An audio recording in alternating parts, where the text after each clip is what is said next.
भारत में पारा चढ़ रहा है और साथ ही बढ़ रही है बिजली की डिमांड। लेकिन क्या आपको पता है कि आपकी बढ़ती हुई बिजली की खपत आपके पोर्टफोलियो को मालामाल कर सकती है? ग्लोबल दिग्गज ब्रोकरेज फर्म जेफरीज ने रिन्यूएबल एनर्जी सेक्टर के 4 ऐसे स्टॉक्स चुने हैं जो इस गर्मी में आग लगाने वाले हैं। इनमें से एक में तो 35% तक की बढ़त की उम्मीद है। हाल ही में जेफरीज की एक रिपोर्ट आई है। उनका कहना है कि एनर्जी सिक्योरिटी और बढ़ती डिमांड की वजह से भारत का पावर सेक्टर एक बड़े बदलाव से गुजर रहा है। डेटा सेंटर्स, इलेक्ट्रिक व्हीकल्स और भीषण गर्मी, ये सब मिलकर पावर स्टॉक्स के लिए गोल्डन पीरियड बना रहे हैं। तो चलिए बिना देर किए जानते हैं वो 4 स्टॉक्स जो आपकी वॉच लिस्ट में होने चाहिए। लिस्ट में पहला नाम है जेएसडब्ल्यू एनर्जी।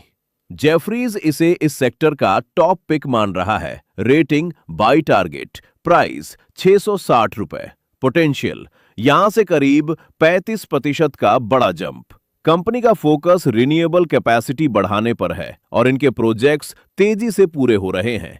दूसरा नाम है सरकारी दिग्गज NTPC. Rating buy target, price 440 रुपए। क्यों? एनटीपीसी अब सिर्फ कोयले वाली बिजली तक सीमित नहीं है। यह देश की सबसे बड़ी ग्रीन एनर्जी कंपनी बनने की राह पर है। लो वैल्यूएशन और हाई डिमांड इसे एक सेफ और तगड़ा दांव बनाती है। पावर बनाने वालों के अलावा जेफरीज उन कंपनियों पर भी बुलिश है जो सोलर इक्विपमेंट बनाती हैं। यहां 2 नाम उभर कर आए हैं, प्रीमियर एनर्जीज और एमवी। सरकारी नियमों के मुताबिक अब घरेलू सोलर कंपोनेंट्स का इस्तेमाल बढ़ेगा, जिसका सीधा फायदा इन मैन्युफैक्चरर्स को होगा। इनके पास ऑर्डर्स की कोई कमी नहीं है और बैलेंस शीट भी काफी मजबूत है।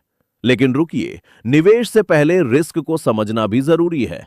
जेफरीज ने आगाह किया है कि अगर प्रोजेक्ट्स को लागू करने में देरी हुई या सरकार की पॉलिसी में बदलाव आया तो असर पड़ सकता है। तो क्या आपने इन 4 स्टॉक्स में से किसी को अपने पोर्टफोलियो में रखा है?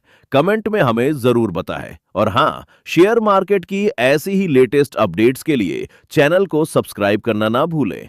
डिस्क्लेमर: ये वीडियो सिर्फ जानकारी के लिए है। निवेश से पहले अपने फाइनेंशियल एडवाइजर से सलाह